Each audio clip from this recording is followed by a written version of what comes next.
Mr. Williams here yet again, and this is, I believe, part 3 of the Arpeggio videos I've been doing.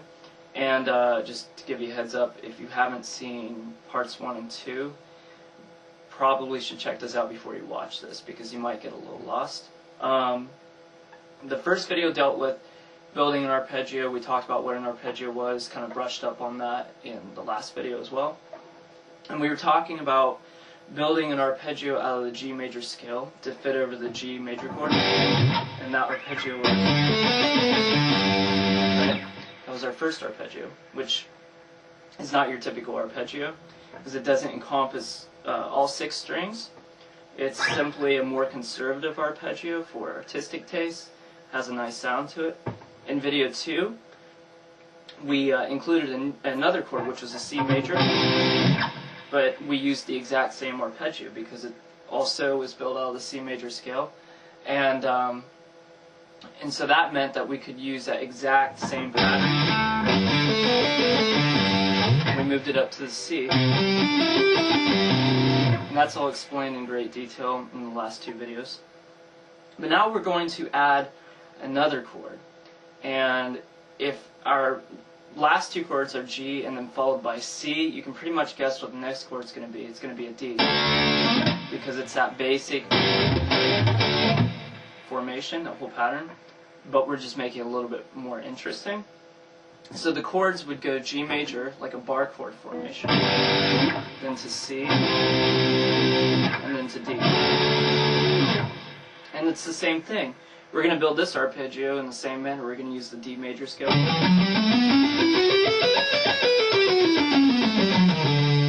And so we can use the exact same fingering pattern for the arpeggio as well. So when we put those together, through the process of modulation for good listening purposes, it'll sound like...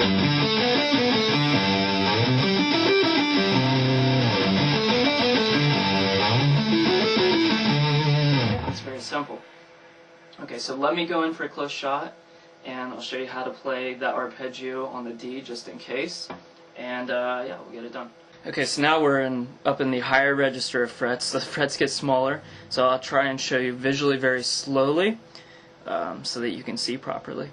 The first fret, which is our D, the first note I mean, will start on the 10th fret of the low E string. Then we'll take our middle finger and we'll place it on the 12th fret of the A string. We'll come around with our pinky and place it on the 14th fret of the D string. And then take our index finger and place it on the 11th fret of the G string. And then take our pinky and place it on the 14th fret of the G string. And so that's all there is to that. It's a matter of...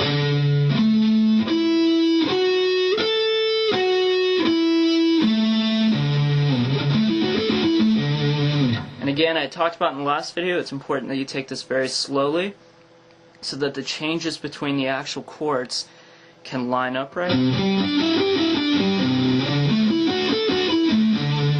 Basically like that.